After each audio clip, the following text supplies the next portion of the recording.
Yun, alright guys. Tutur ko muna kayo sa camper van natin. Yan, oh. Bagong-bago, oh. Ito yung pinaka-unit niya. Pasok tayo sa loob. Pakita ko sa inyo yung loob. So, ayan dito, makikita nyo yung higaan. Tapos, dito sa taas, pwede pa rin yung dalawa dito. Ayan, meron tayo dito speaker, electric fan, side table, may TV tayo dyan. Ito, may mga shelves tayo dyan. Ayan.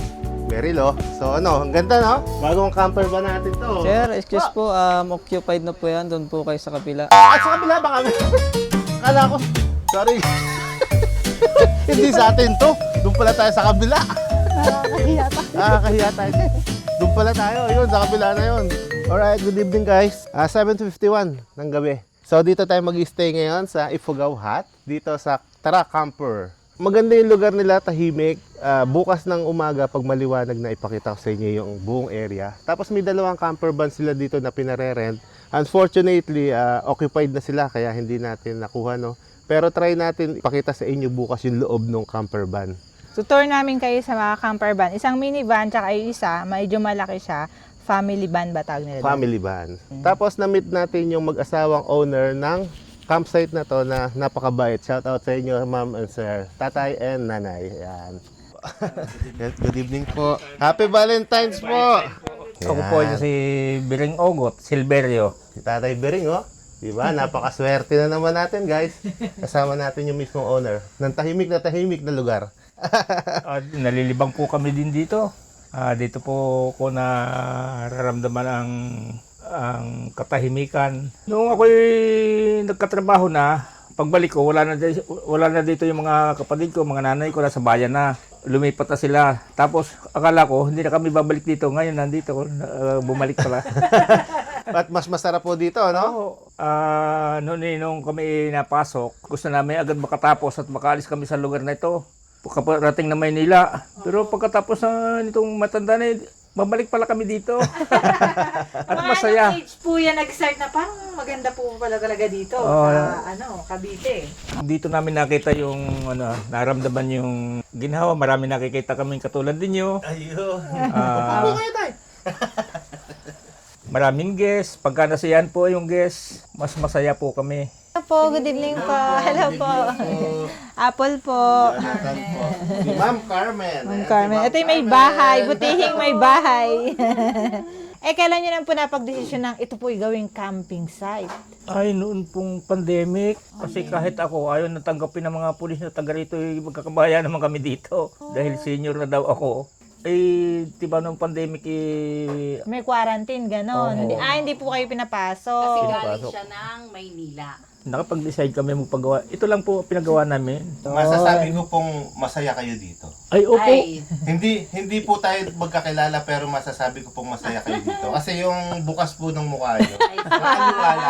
salamat. Opo. Lalo pa yung mga dumating dito, yung masaya din. Masaya. Kami din po yung masaya. Opo, kaya po. Pagka nakikita naming masaya yung aming nagiging guest, malaking bagay sa amin. Kasi nga pala, yung lugar na to ay napalilibutan din ng mga kagubatan at mga kabundukan. So, pasok na pasok sa mga kagustuhan natin, di ba? Oo. For the meantime, pakita ko muna sa inyo yung kwarto natin. Yung pag-i-stay natin ngayong gabi. So, sa labas, ito makikita nyo, ayan. Pareha siya nung nakikita natin sa Ifugao. Pinalitan lang nila ng pinakabubong kasi kung ang gagamitin daw nila ay yung kugon, prone sa sunog. So, pinalitan lang nila ng mas safe para sa mga guests nila. So, dito muna tayo sa baba. Dito, meron silang table na nilagay dyan na puro kahoy. Tapos, tignan nyo yung poste. Ang tibay, oh. Solid. Solid. Yan, oh. Ang daming pwedeng maupo dyan. Barkada, pamilya, pwedeng dyan. Tapos, may CR sila na pinrovide. Bawat room, katulad nito sa Ifugao Hut. Ayan. May pinrovide din sila na lababo at lutuan. Kasama na yan sa binayaran natin yung paggamit mo ng gas. So, meron na din tayong plate, mug, saka mga gamit dito sa panluto at pagkain dito sa kusina. So, yan. Exclusive to para dito sa nag-rent ng Ifugao Hut. At sa gilid niya, guys, meron din siyang mini swimming pool. Yan. Tapos yung tubig na ginagamit dito, galing daw to ng Deep well. deep well. So, walang chlorine. Hindi sila gumamit ng chlorine dyan. Tapos ang maganda pala dito sa campsite na to, dahil malayo pa siya sa kabihasnan, powered by solar siya. Walang kuryente na nagsusupply dito, kundi yung solar na sinetap lang nila. Tapos, pasok muna tayo dito sa ating tutulugan.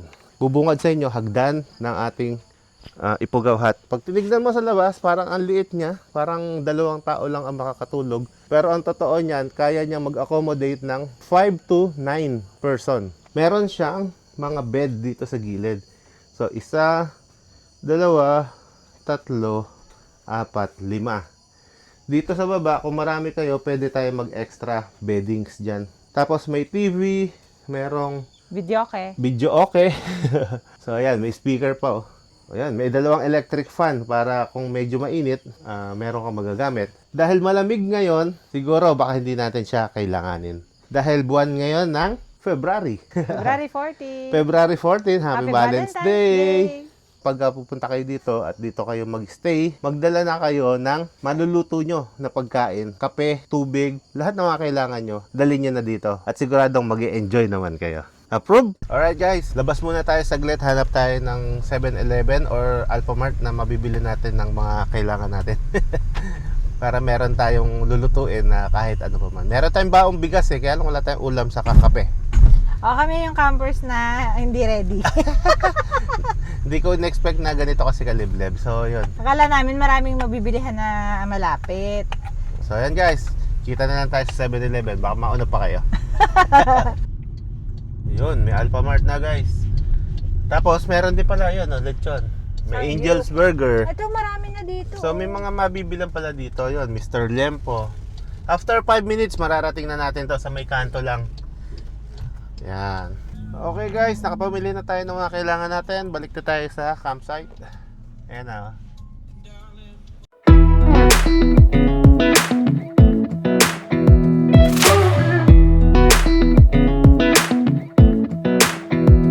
Come a little closer. I wanna dance with you. Everything's moving slower. I don't know what it is you do. I've been looking at you all night, trying to figure you out. I just wanna make you smile. Hold your hand in my hand, looking at the sunset. Man, you're looking good tonight. I wanna kiss you before the sun goes down. It's what you're doing, making me feel like I'm falling. And when you're moving, I can hear my calling. There's no one else here that I see but you. It's what you're doing that's making me feel like I'm falling. Yeah, I'm falling in love. Falling Morning, guys. in love. Time check natin, 7:13 ng umaga. February 15. Ayan, nandito pa rin tayo sa Ifugao House. Ayan si Darling, nagluluto na. Anong menu natin for today, Darling? Fried egg, noodles, saka hotdog. Ang ganda ng vibes dito, guys. Lalo na pala pagka umaga. Ayan, pakita ko sa inyo. Sobrang peaceful talaga, oh. Tapos dito tayo tulog sa taas na yan. Ayan yung, itsura ng Ifugao House nila. Titignan mo siyang maliit, pero pagdating sa loob, kasya 9 packs. Dahil yung mga gilid ng pinakabubong niya ay tulugan siya. Tapos napapaligiran tayo ng mga punong kahoy. Tapos sa kabila, ayun, yung mga nag-camp sa kabila, sa camper van na family, yung malaki, ay naglalaro-laro sila. Yan, ito yung isang pinakita ko sa inyo kagabi na camper van. Tapos may sarili din silang CR at lutuan, kitchen. Tapos meron din silang kubo para dyan sa camper van na yan. Kung maririnig mo dito, ibon no? Puro ibon. Huli ng ibon.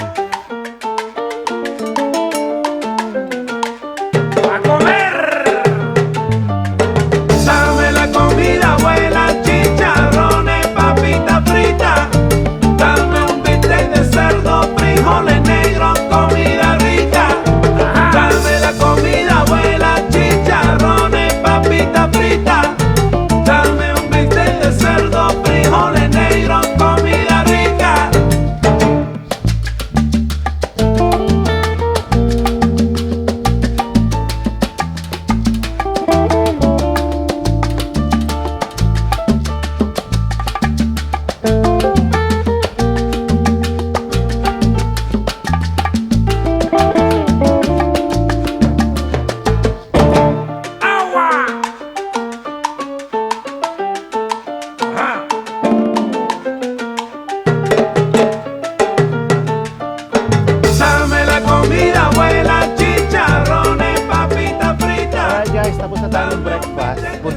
dito sa ilog. Sa likod lang, 3 minutes lang daw na lakad. Mararating na natin yung ilog. So tara, puntahan natin.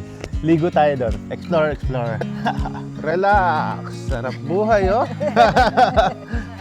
Sarap. Ano, sarap buhay ba?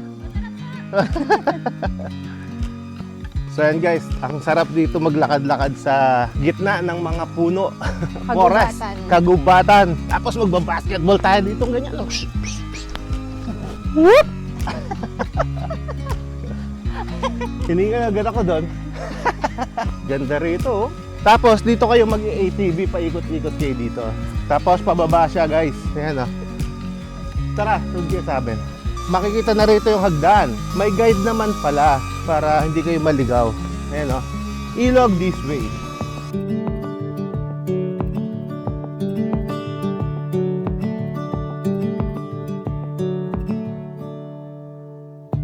Thinking back on when I used to hold your hand, feeling lost and found at the same time. That distant memory of you and me, so bittersweet and true. We thought we had it all. You'd come round when I called. I was the world to you, and you were mine too. I was so good to you, I'd even die for you. Thought you felt it too. How can you tell? Alright guys, tapos na tayo maligo dito sa ilog ng Taracamper. Kung pupunta kayo dito sa Taracamper at magka-camp kayo, huwag niyong palampasin na hindi maligo dito. Sarap ng tubig, fresh na fresh, malamig. Alright, good morning guys. Pauwi na tayo. So kasama natin si Sir Sam, siya yung caretaker dito sa buong area na to. Umaga po. Sir Sam, ano-ano ba ang mga activities na meron tayo dito?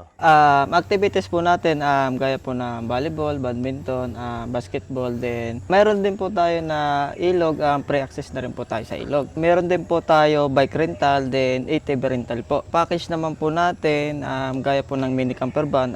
Bawat unit po, meron po yan, sariling CR, sariling kusina. Mayroon na rin po tayong mga gamit, kaya wala na po kayo po problemahin sa mga gamit. Bali pagkain na lang po talaga ang kailangan nyo dalhin, yung mga kailangan nyo. Itong malaking camper van sa likod natin, sir. Ilan ang kasya dito at magkano ang rate nito? At ano inclusion niya? Bali ito po, 3.5 rate po yan, weekdays po sa 4 packs po. Then 8 packs capacity naman po siya. Okay. Pwede siyang mag-extend hanggang 8 pack. 3.5 po ang babayaran pa rin or meron siyang Meron po siyang additional per head? po. Magkano po yung additional per head? 500 po sa adults po. Then kung kids naman po, iba rin po ang rate natin yan. So, ibig sabihin, kung 3.5 plus 2 tao, so plus 1,000. Opo po, bale magiging total 4.5. 4.5 yun. Yan pala guys. Ito ay available for 3,500 for 4 packs. Opo po. Then additional na lang kayong 500 pesos per person. About naman doon sa mini camper van, sir. Magkano at ano naman ang included doon? Mini camper naman po natin, rate po ng 2 packs niyan sa weekdays po, 2,000 po. 2,000 for 2 packs. Opo po. Okay. Then gaya po niyan, mayroon na po yung CR, then kitchen at saka dipping pool. Sa 2,000 rate po niyan, kasama na po yun doon sa babayaran nila. Wala na pong additional. Baga all in na po yung 2,000, no? Ang kagandahan dito guys, sa bawat isang i-avail mo, katulad ng isang camper van, meron na siyang kasama na swimming pool, meron siyang sariling CR, at may sarili siyang kusina. Bawat isa. So, hindi kayo makikipag-agawan dun sa ibang campers. Ilan ang available dito, sir, na unit? 3 unit po, isang big camper van, then mini camper van, at saka Ipugaw house. Ayun. So, 3 unit lang. Guys, imagine niyo sa laki ng area na to, 1.5 hectares ang area. 3 campers lang ang nandito. So, yung solemnity ng lugar nandun talaga. Yung peaceful, makikita mo. Tapos sa gabi, sobrang tahimik. Huliglig lang maririnig nyo. Pwede rin po tayo mag-tent pitching. Sa tent pitching naman, sir, paano naman ang setup and rate ng tent pitching? Pagka tent pitching lang po, ang rent po natin yan, 500 per head po yan. Per head na po Apo, ang per labanan head. doon. Tapos kung kanila naman po ang tent, wala na pong additional yun. 500 per person po ang Apo, entrance, parang ganon. Pero kapag magre-rent po sila ng tent, magkano naman po additional? 300 naman po. So, ang rent po ng tent ay 300 pesos. Sa 300 po na yon, sa amin na rin po ang mga biddings nun. Oh, wow. Okay na pala guys. Kung pupunta kayo dito at gusto nyo ng tent pitching, provided na nila yung tent kasama na yung beddings. So saan naman sila sir pwede mag-tent pitching dito sa area? Ang tent pitching naman po natin, bali kung saan po yung komportable sila, pwede naman po. Kasi dito guys, makikita nyo malawak yung area. Pwede kayo dyan. Pwede naman kayo dito sa may gawing forest area. Ayan. About doon sa ATV sir, ano yung rental niya at Sa saan ATV pupunta? naman po natin, sa 30 minutes po niyan, 400 naman po. 400 pesos po. 400 For 30 minutes. Apo. Included na doon sir yung gasoline niya. Opo. Bali, ano na po yun, kasama na po. So yun guys, sa ATV, for 30 minutes, 400 pesos, yung gas niya included na. Saan naman po sila pupunta?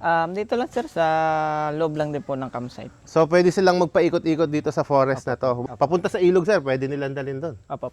Kita nyo, hindi lang natin maibababa sa mismong ilog. Opo. Ayun. Yun nga pala kagandahan dito guys. Sa laki ng area na to, sinecure nila yung perimeter fence para dun sa campers. Feel safe kayo, hindi kayo nangangamba sa pagtulog nyo sa gabi na may makakapasok o ano po man. Okay, panghuli na lang sir. Baka may gusto ko sabihin sa mga viewers at campers natin. Nanyayahan ko po sila na bumisita po sa aming campsite para po ma-experience nila yung kakaibang gaya po niya, nature at saka relaxing. So thank you Sir Sam. Thank you so much. sir. Salamat Thank po. you po. Ayan guys, makakausap naman natin ngayon si Sir Francis kasama yung pamilya na dito. Bali, ilan kayo sir? Bali, 4. Apat sila dito. Silang mag-asawa saka yung kanilang mga anak. Ayun. Sir Francis, tatanong ko lang, kamusta yung experience nyo dito sa Tara Camper at dito sa camper van na pinag-stayan nyo ngayong gabi? Plano nga bumalik kagad eh. First time namin dito pero may planong bumalik din. Wow! Anong experience nyo kagabi sir? Kamusta dito? Okay. Kahit na maulan nung pagdating kahapon, nakaka-relax kagad pagpunta nyo rito. Nakaka-relax. Oo, Yung number one, ano? Yun naman ang hanap natin, yung Oo ma-relax nga tayo. po eh. Tapos saan kayo galing sir yan? Nabotas. So imagine nyo, from Nabotas, Nabotas. bumiyahe pa sila dito para mag-relax sa napakatahimik na lugar. So, may anong plano nyo soon sir? Lagi ba kayo nagka-camping o ano? Oo, mahilig kami sa mga nature eh. Lalo na yung ganito yung hangin, alam mo yung iwas sa pollution talaga. Yun, fresh air. Ayun. Thank you so much sir ha. Thank you po. Ayun.